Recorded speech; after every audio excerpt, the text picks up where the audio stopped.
154 cas de Covid-19, attestant une bonne prise en charge des personnes contaminées. Dans un contexte de choc lié à la pandémie, ainsi qu'une meilleure résilience de l'économie, 6,4% de croissance en 2020.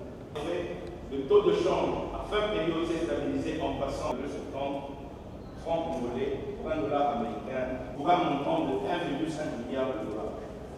Le pays a 2023 en changeant l'approche. En effet, a été identifié comme la stratégie la plus efficace congolaise par rapport au choc exogène. Dynamique susceptible d'améliorer les conditions et cadres. Ce changement de paradigme de développement répond aussi à 1,6 milliard de dollars comprend les composantes ci-après rurales. Dans ce cadre, la construction de mini-barrages photovoltaïques, 5 millions de dollars par territoire, 100 millions de dollars pour l'exercice 2023. Observé pour la mobilisation effective des ressources. Ça permettra bien évidemment à l'aune des chiffres que vous venez. Députés provinciaux ayant pour thème Salon du développement des villes, c'est un réel plaisir pour nous.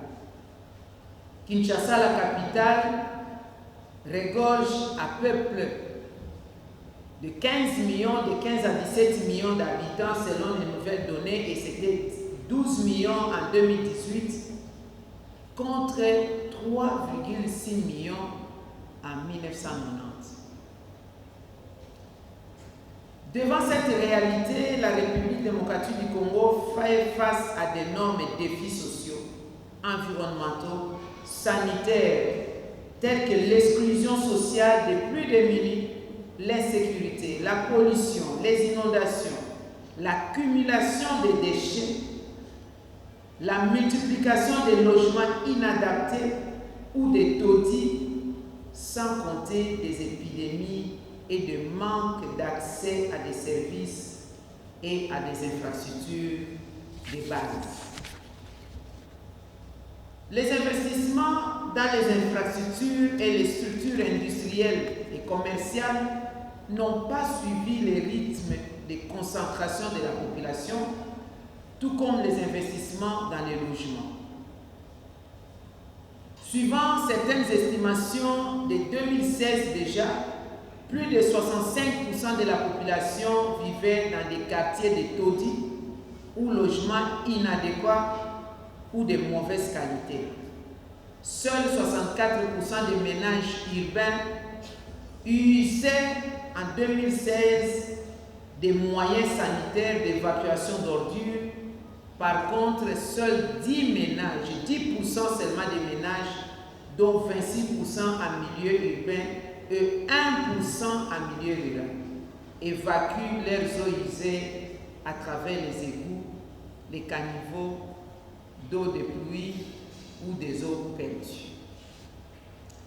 Au demeurant, l'urbanisation rapide et le manque de connectivité rendent les déplacements dans les villes, particulièrement Kinshasa et dans quelques grandes villes, très difficiles. Les embouteillages aujourd'hui sont de notoriété publique.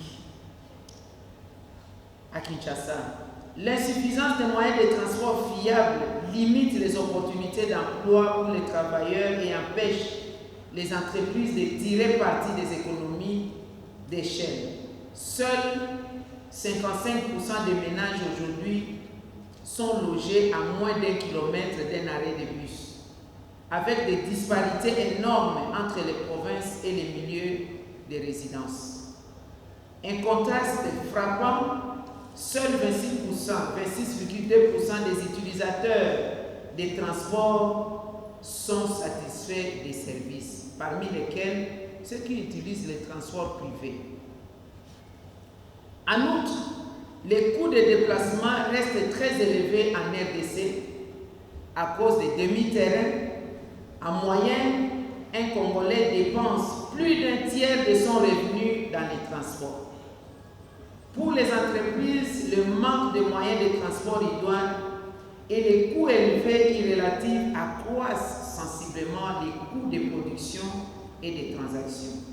En conséquence, il y a des répercussions sur les niveaux général de prix parce que les transports en réalité est les baromètres de prix de services et de biens. Pour pallier à ces problèmes dans la perspective de l'atteinte des ODD, le gouvernement a formulé une politique nationale foncière, une politique nationale de l'aménagement du territoire assortie des schémas nationaux et provinciaux. Dans ce cadre, le pays a enregistré quelques progrès un peu appréciables. En effet, la proportion de la population urbaine vivant dans les quartiers détendus, des implantations sauvages ou des logements inadéquats, bien qu'encore exceptionnellement élevée, est passée de 78% au 78,8% en 2012 et à 65,2% en 2016. Je n'ai pas les données récentes. Cependant, en RDC, il y a toujours manque d'un document de cadre de stratégie nationale et locale pour la réduction des risques de catastrophes.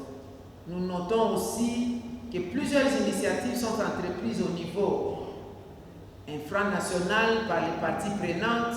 Pour illustration, au Nord Kivu, Sud Kivu et Ituri, dans le cadre du projet de planification communautaire participative, plusieurs parties prenantes ont accompagné les gouvernements provinciaux dans l'élaboration des cadres conceptuels et de l'aménagement des territoires en vue d'une gestion participative des ressources naturelles pour leur développement durable d'ici 2030.